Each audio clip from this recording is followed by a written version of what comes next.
Mesdames et messieurs, bonjour, soyez les bienvenus pour cette nouvelle édition de notre journal de 15 heures, à la une dans l'actualité. À la une dans l'actualité nationale, Djibouti accomplit un tour de force spatiale sous la vision éclairée du président de la République. Et enfin, dans l'actualité internationale, l'hôpital Al-Shifa plongé dans l'obscurité, des vies en péril lors des combats à Gaza. C'était le titre. Merci si vous nous rejoignez. Eh bien, le président de la République, son Excellence Ismaël Omar Guelleh, a regagné le pays hier soir à l'issue de sa participation à un double sommet à Riyad, capitale du Royaume d'Arabie Saoudite. Le premier sommet auquel prit part le chef de l'État à Riyad portait sur un sommet entre l'Arabie Saoudite et l'Afrique, était dévolu au lancement d'un partenariat stratégique placé sous le signe du renforcement et de la solidarité et de la complémentarité économique entre le désordre. Rappelons que le second sommet auquel prit part le président Guelleh à Riyad correspondait quant à lui à un sommet extraordinaire intégré de la Ligue des États arabes et de l'Organisation de la coopération islamique dédié à la situation en Palestine, théâtre depuis plus d'un mois d'un massacre de masse de l'État hébreu sur la population civile de Gaza. A noter qu'au marge de sa participation à ce sommet distingue, le président de la République et président en exercice de l'IGAD s'était livré également à une intense activité diplomatique autour de la problématique du Soudan, notamment auprès de ses homologues chefs d'État et de gouvernement des pays de la région.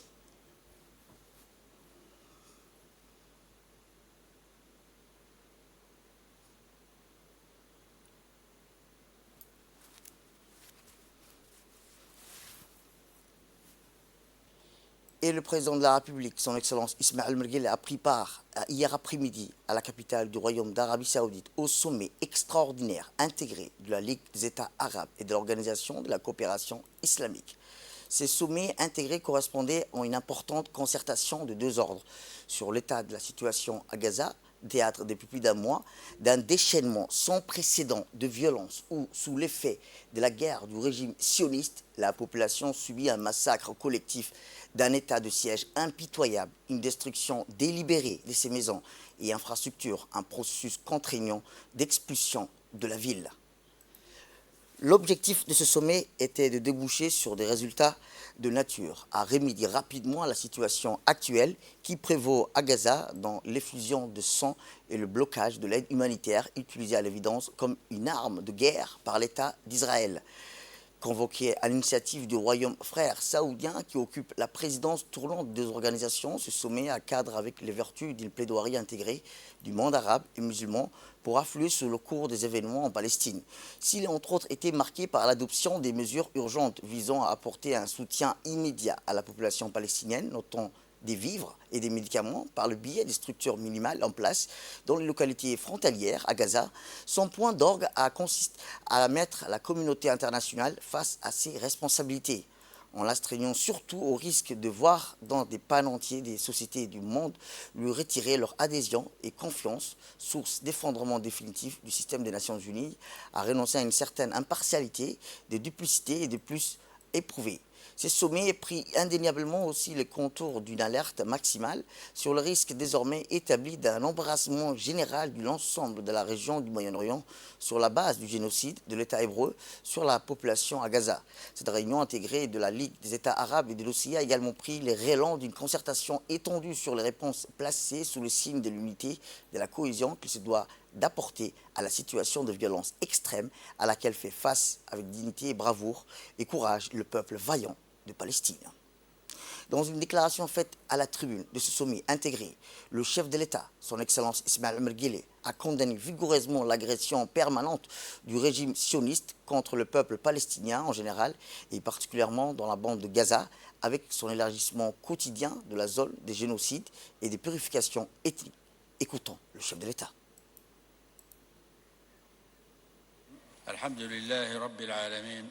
En premier lieu, je tiens à exprimer mes remerciements et ma reconnaissance envers le Royaume d'Arabie Saoudite pour son aimable invitation à ces sommets, particulièrement en cette période critique marquée par le nettoyage ethnique et les génocides perpétrés contre le peuple palestinien, constituant ainsi des crimes de guerre manifestes.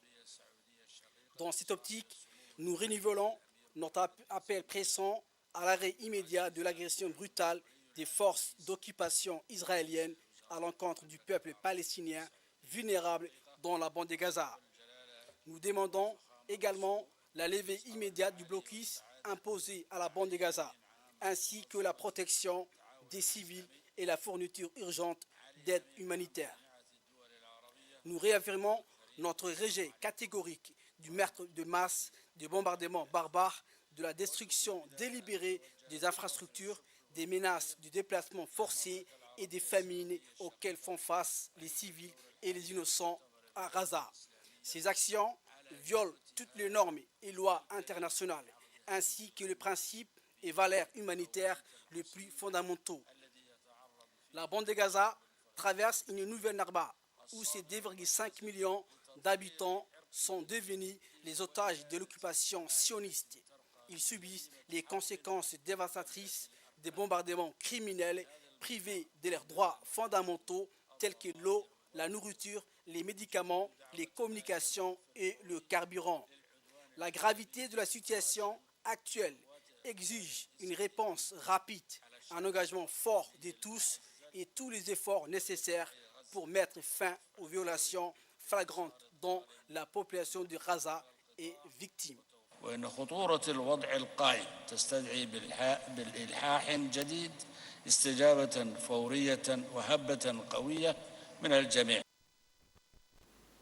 Eh bien, poursuivant son discours, le numéro 1 djiboutien a surtout érigé au rang de devoir impérieux incombant aujourd'hui au monde arabe et musulman la nécessité d'appeler collégialement la communauté internationale pour assumer ses responsabilités légales et éthiques. Réécoutons le chef de l'État.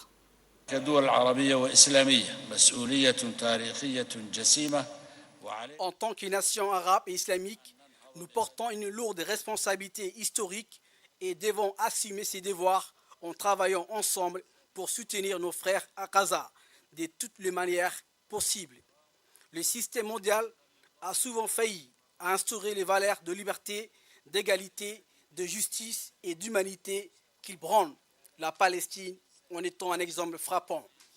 La crise humanitaire à Gaza met une nouvelle fois à l'épreuve de la crédibilité de la communauté internationale, exigeant qu'elle assume ses responsabilités pour mettre fin à la guerre barbare d'Israël et garantir le respect du droit international humanitaire et des résolutions internationales légitimes. En tant que nation islamique, nous devons démontrer notre engagement ferme à défendre le juste cause de la nation palestinienne. Il est impératif d'agir rapidement, d'adopter une position unifiée pour mettre fin à l'agression gratuite et de prendre la responsabilité de protéger les civils à Gaza, assurant leur droit à la vie et fournissant aide et assistance. Nous devons également nous unir avec le peuple libre du monde pour sauver le Palestinien de l'oppression, contrer les tentatives d'effacement de la question palestinienne et relancer les processus politiques basés sur la solution à des États en vue d'une résolution juste. Il est temps que chacun soit convaincu qu'aucune stabilité politique durable ne sera atteinte dans la région tant que les Palestiniens ne pourront pas obtenir leur droit légitime à l'autodétermination et vivre dans un État indépendant sur leur terre dans la paix, la sécurité et la dignité à l'instar des autres peuples du monde. En conclusion, je formule mes vœux de succès pour notre sommet. ختاما نتمنى لقمتنا كل التوفيق والنجاح والسلام عليكم ورحمة الله وبركاته.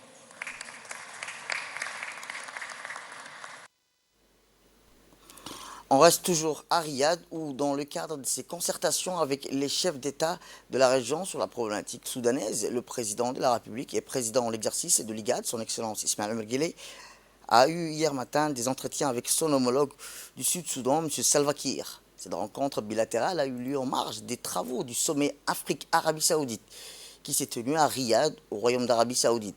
Les discussions entre les présidents djiboutiens et sud-soudanais ont pris des relations d'amitié et de coopération entre les deux pays et les deux peuples, ainsi que les voies et moyens de promouvoir et de développer davantage ces liens déjà privilégiés.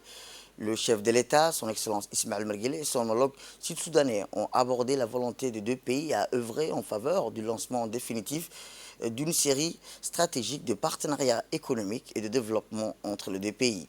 Les échanges se sont portés sur l'importance du sommet saoudo-africain qui ambitionne d'instaurer un partenariat stratégique étendu à tous les secteurs d'activité et du développement entre le Royaume d'Arabie Saoudite et l'Afrique. Ces sommets qui, de valeur, de rechange et d'alternatives aux deux parties pour accroître une coopération solide et un créneau viable de débouchés dans le contexte mondial marqué par des crises à répétition. Cette entrevue s'est déroulée en présence des deux délégations accompagnant les deux présidents dans le cadre du sommet Afrique-Arabie Saoudite. C'est l'appel à la prière, nous reviendrons tout juste après, restez avec nous. C'était l'appel à la prière, nous revenons là où nous étions. Retour à Djibouti où le premier satellite djiboutien Djibouti 1A a été lancé hier depuis la base spatiale de Vandenberg en Californie.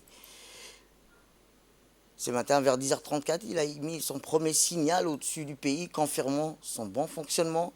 Les ingénieurs concepteurs et le ministre de l'Enseignement supérieur de la Recherche, Dr Nabil Mohamed Ahmed, ont suivi de près le déplacement du nanosatellite depuis la salle de contrôle des satellites dans le CERD, dans une cérémonie mémorable organisée au Boadi Mall hier soir en présence du ministre de l'Enseignement supérieur. Le lancement officiel a été célébré avec enthousiasme par tous les Djiboutiens. Ces moments historiques a marqué une étape significative pour Djibouti et son engagement dans l'exploration spatiale, un projet initié en 2020 par le président de la République, son Excellence Ismaël Merguele. Le nanosatellite développé par une équipe talentueuse de chercheurs djiboutiens a été propulsé dans l'espace à bord d'une fusée Falcon 9 de SpaceX sous le nom de Djibouti 1A. Il vise à fournir au pays un accès en temps réel aux données climatologiques, sismiques, telles que la température, les précipitations, la profondeur des rivières et l'hydrométrie à travers le pays. Avec une immense fierté, la communauté scientifique a célébré le succès de cette première tentative dans la course vers l'espace, recueillant également les réactions enthousiastes de nos ingénieurs concepteurs de ce projet de grande envergure.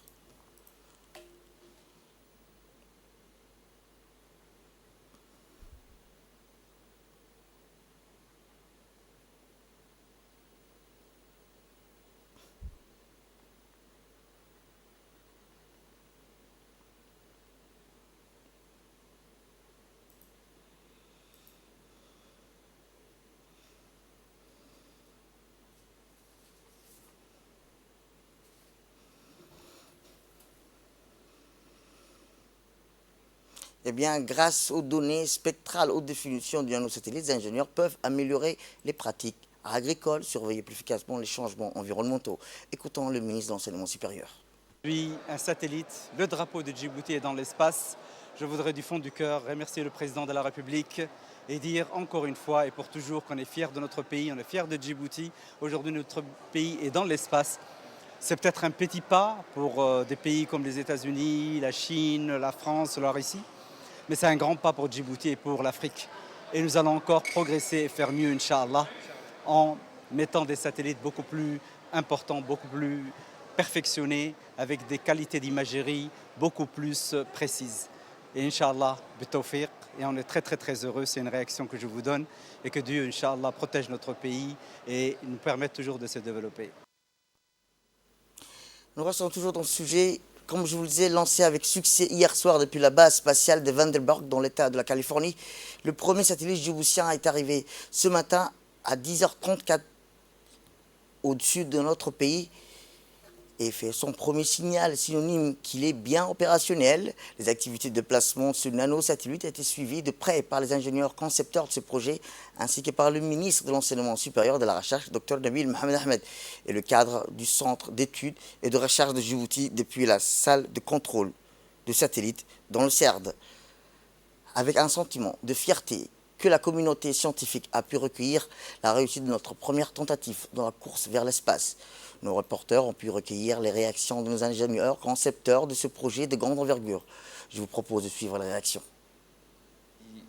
Au-dessus de la République de Djibouti.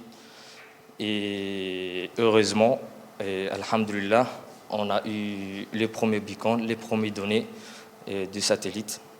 On a bien reçu et Djibouti 1A communique bien. Alhamdoulilah, la mission est réussie. De son côté, le ministre de l'Enseignement supérieur et de la Recherche, Dr Nabil Mohamed Ahmed, a réagi sur le micro de l'RTD. Le ministre a indiqué que Djibouti s'est doté d'un engin spatial conçu et développé par des ingénieurs djiboutiens. Je vous propose sa réaction.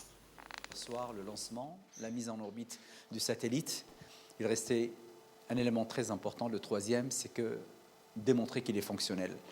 Le premier signal a été hier émis à partir de Hawaï.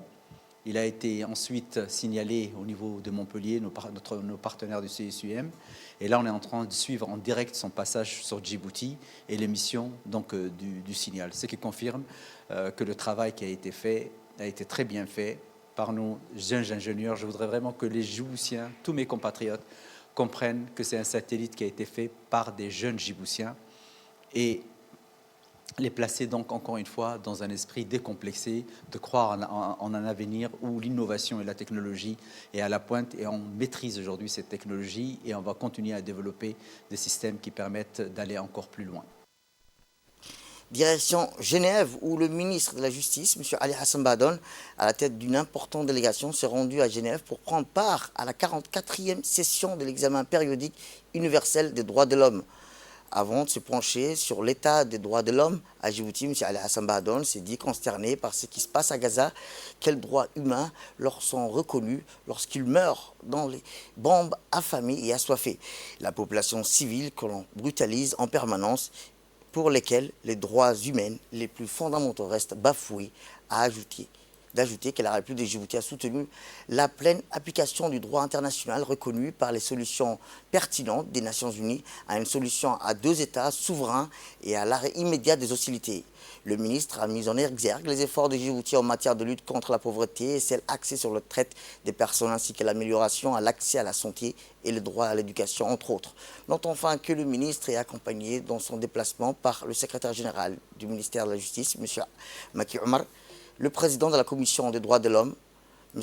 Ali Soubani Ataye, la présidente de la Commission des lois, Mme Kaltoum Farah Saïd, la conseillère juridique du président de la République, Mme Souad Hussein Farah, des membres de la Commission djiboutienne des droits de l'homme, ainsi que des hauts cadres du ministère de la Justice.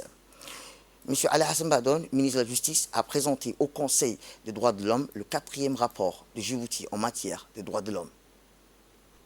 Mesdames et messieurs, nous sommes tous ici garants des droits de l'homme et ces droits ne sauraient se réaliser sans justice et sans respect des droits humains des peuples frères palestiniens qui continuent en ce moment encore à subir l'impensable, l'insoutenable, l'inacceptable. Quels droits humains leur sont reconnus lorsqu'ils meurent sous les bombes, assoiffés, affamés et déshumanisés?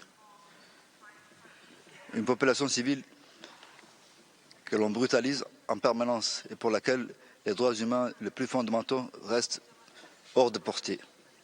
La République de Djibouti a toujours soutenu et continuera à le faire la pleine application du droit international reconnu par les résolutions pertinentes des Nations Unies.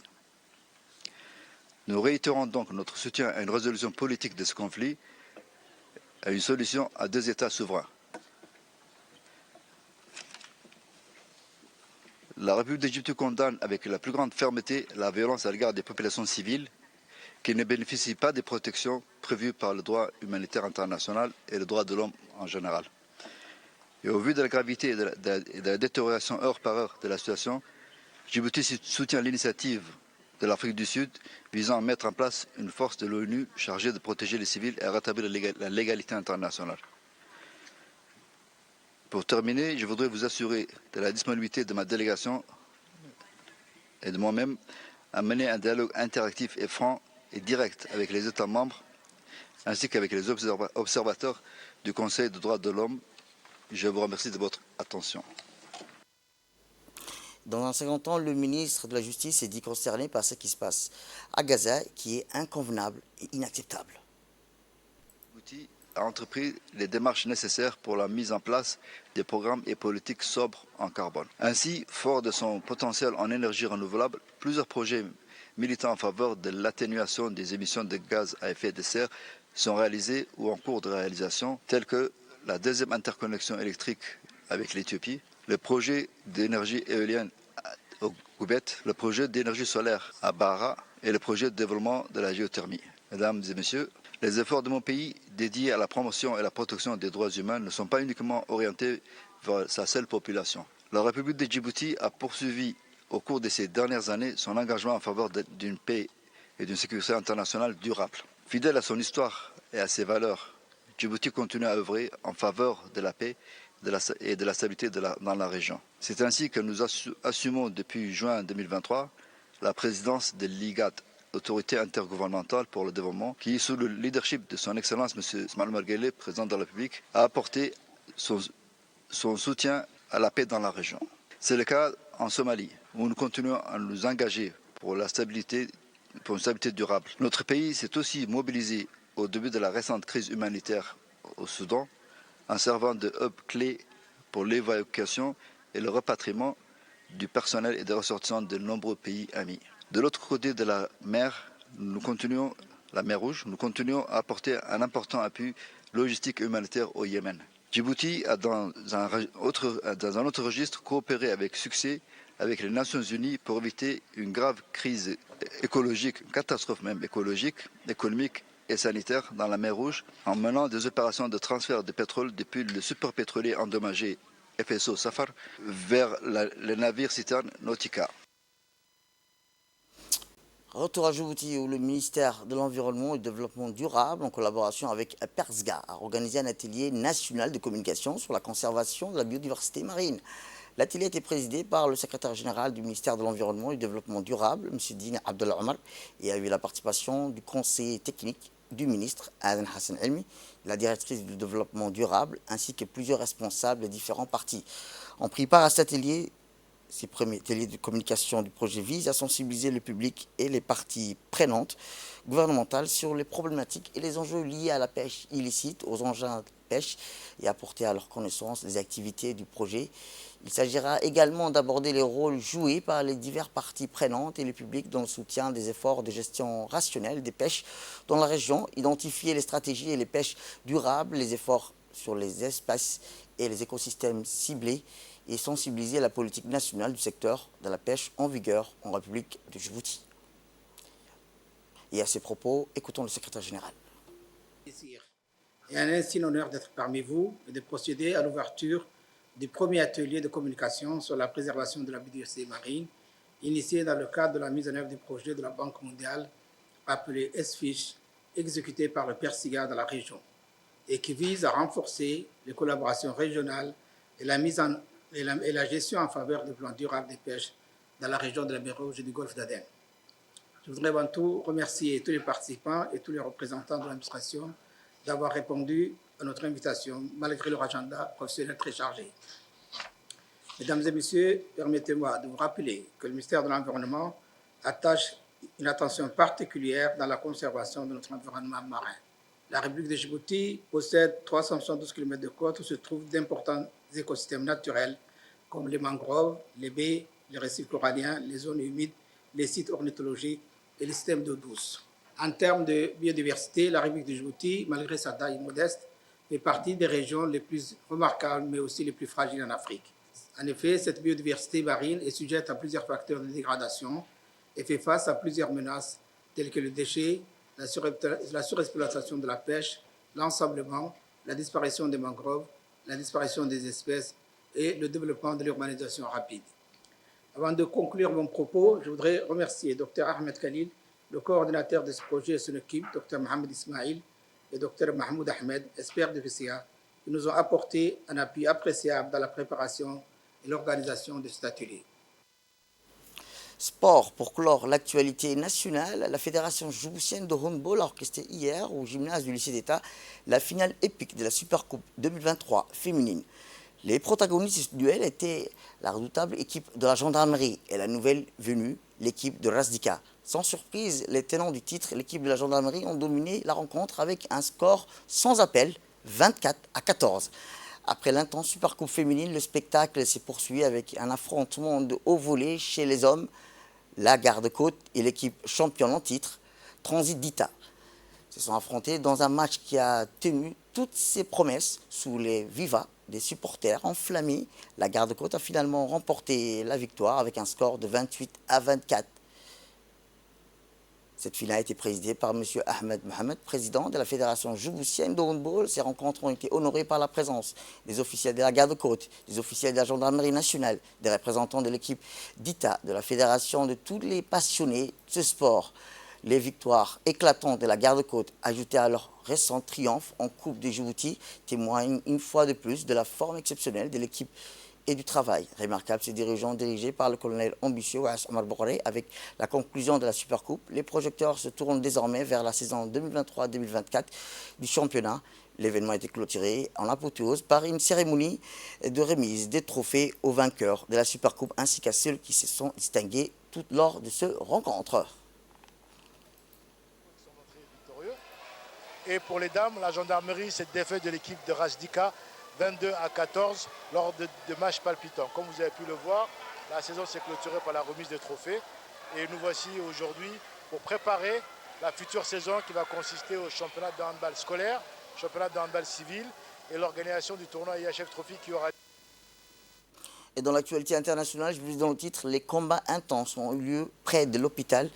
Israël affirme que le Hamas, et cet endroit de ces gens comme bouclier humain, c'est que les médecins nient de nouvelles frappes israéliennes ont condamné leurs derniers hôpitaux, le rendant sans électricité dans ce plus grand hôpital de Gaza. Le dernier générateur est tombé en panne de carburant, provoquant la mort d'une dizaine de bébés prématurés et de plusieurs autres patients.